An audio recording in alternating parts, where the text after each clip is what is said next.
Hey everybody, welcome back to the Center Lane, the political discourse for those of us that are in the middle that want our politicians to just get along and get something done. Oh, by the way, that's why we have you guys up there, right? Do your jobs. Ron DeSantis is no more. He is no longer a presidential candidate. He's now going back to the governor of the great state of Florida, which I don't know how happy we are about that. But I think it's just a little bit of a cautionary tale that people that like himself, who thought that if you were to put culture, issues out there that are not going to be, they're not going to sell well. People care about their pocketbooks. They care about immigration. They care about security and law and order. There are not a lot of people that are just sitting there wondering all day long and worrying about, if Disney is saying something that might offend the governor, and he has to have a complete meltdown over it. And I think that actually Disney, in a lot of ways, turned off a lot of Republicans, conservative Republicans, because you're going against the business, man. Republicans, for the most part, want businesses to allow to flourish and grow. And if you don't want to, here it is, market rules. If you don't like what that business does or what they say, then don't go there. If what Disney says bothers you, don't go to Disney. That's how you get back at them. I mean, what DeSantis did, I don't want to get into the whole story. You probably heard it already, But he kind of tried to take over the company in an inadvertent way. And it's just not, that's just not going to sell well to the masses. So he's out. Of course, once he dropped out, he immediately, put his weight behind Trump. It's like, isn't that something? You're talking about kissing the ring, and guess what you did when you dropped out? You kissed the ring. Now you're hopeful. I know that you're going to get the MAGA crowd after Trump is gone, and someday he will be gone. We don't know when that's going to be. Like I say, he loses in 24 and he's still around in 28. He'd probably run again, just to spite people. That's how he is, the guy's just like that. So, and also, I don't think that DeSantis, I know he's going to try to, follow over himself to make sure that Trump gets, carries Florida, and and of course, DeSantis will take credit for that. Oh, we got made sure that Trump won the state in the general election and, do my leadership, blah, blah, blah. So he's going to have to try to, reinvent himself. Now, I'm hopeful, on a positive side, like I said before, the first 18 months of DeSantis for Florida was good. He was a good governor, and he was a center lane guy. And then COVID came and MAGA, and he started hearing, getting a vision that he was called by God, as that's what he's saying. God called him to run, and this is the way he wanted to go. And it was just a bad call the way around. So he's out, he's gone. As far as him being the MAGA heir apparent in 28, don't count on it. Read an article today, which, there's other people that, for the MAGA crowd, I'll give you his name, Matt Gaetz. Matt Gaetz is a Florida congressman. You probably heard about him. He's kind of in trouble a lot. He's loud, he wants to be, but he's also, the Gaetz family in Florida they're old school politicians, man. They're like the Huey Longs of Florida. You remember Huey Long back in the day? He was, I think it was Louisiana governor, and a pretty crazy guy. But the heir apparent, for the MAGA group, I don't think it's, like I said, I've said this before, I'll say it again. I don't think DeSantis really has any chance of being president ever, just because of his spectacular fail in this case. He came on with high hopes, lots of money. He was going to, be the guy. And I'm sorry, but he blew it. He really did. Would if he waited till 28 to run, would that have been better for him? Probably. But there's a lot of other guys in 28 coming up. Also, I heard them mention, they were saying, if Trump wasn't running, then DeSantis would have been our next president. I go, don't be so sure of that. If Trump wasn't running, then other people would have jumped in the race who, would give DeSantis a real run for his money. I'll give you an example. First state is the Iowa caucus. Well, Kim Reynolds may have decided she wanted to run for president if Trump wasn't in 24. So she probably would have gotten Iowa. Chris Sununu is in New Hampshire. He's the next governor.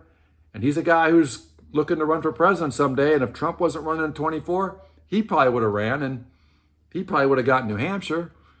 And Nikki Haley, she's running already. But if Trump wasn't there, and the next state is South Carolina, and she's the governor of South Carolina, she probably would have won there. So you're 1, 2, 3 right there, right out of the gate, You might get second or third, but would you have been guaranteed whatever? No. So there's a lot of second guessing Monday morning quarterbacking. But long story short, for him was just he had the wrong recipe. If he would have come on like he had started out as our governor in 2018 and kept his conservative viewpoints, was fine. I think he could have done better. But with Trump running, honestly, nobody has a shot. And Nikki Haley, if she does well tomorrow, which I hope she does, I would like to see some kind of a race out of this. But, I don't think she's going to win tomorrow. And I don't think she's going to win in South Carolina. And then where's she going to go?